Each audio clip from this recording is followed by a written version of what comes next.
Well, shipping is the way that we exchange goods between Canada and other countries in and out of the country, and it's the artery for the economy for Canada. Over 90% of all goods in the world are transported by ship. It's a very efficient way to transport goods. 20% of jobs in Canada are directly or indirectly linked to exports. 20% of exports to the United States go by ship, and about 97% of exports to other countries are transported by ship. A lot of people don't realize how dependent we are on marine shipping and trading for economy. We need to create jobs and opportunities for, not just for today, but for future generations.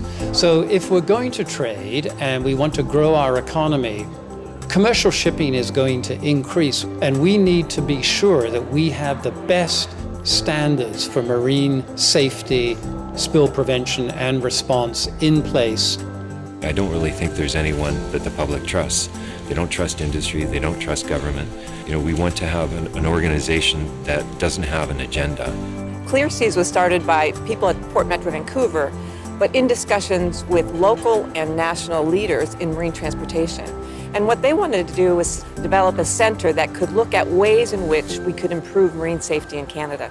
We started by reaching out to First Nations, local communities, and a broad variety of stakeholders to get them engaged in this.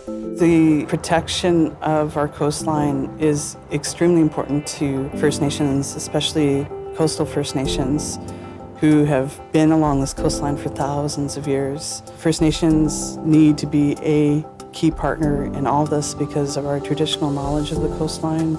It's our identity in a lot of cases. Where there are research gaps, we can direct and facilitate policy research in those areas. It's absolutely critical that the Clear Seas research be seen to be independent and to be independent, both as a university researcher and as somebody who administers university research. That's the most important thing the university has is independence and research that is not driven by some background hidden agenda. I wanted to be part of Clear Seas to bring my own expertise. My background is ocean engineering, so I work at the interface between technology and ocean science. During the Gulf of Mexico oil spill, I learned a lot about oil and water is really complicated.